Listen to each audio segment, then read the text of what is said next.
कालच सुरू केलेली आहे। साधारणपणे ती DBTची प्रोसिजर पूर्ण व्हायला 5 दिवसाचा कालावधी लागत असतो।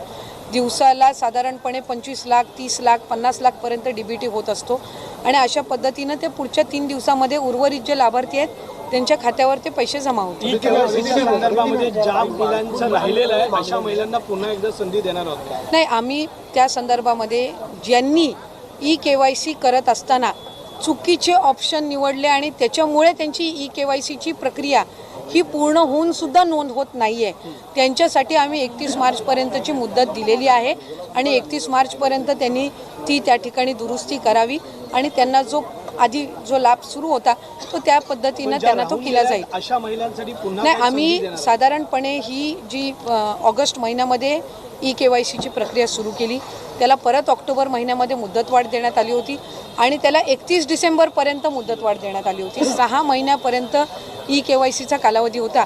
आपण इतर योजनांचा जर तपशील घेतला तर EKYCसाठी आत्तापर्यंत 6 महिन्याची मुदत ही कुठल्याच विभागाने दिली नव्हती।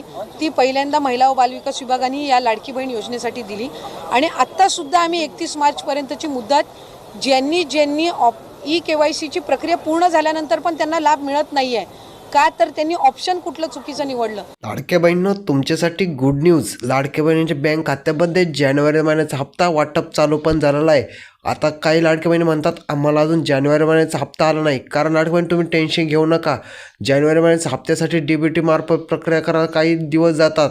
1-2 दिवसांमध्ये सर्व लाडक्या बहिणींच्या बँक खात्यामध्ये माहे जानेवारीचा हप्ता जमा होणार आहे। व त्याचबरोबर तुमच्यासाठी एक गुड न्यूजसुद्धा आहे।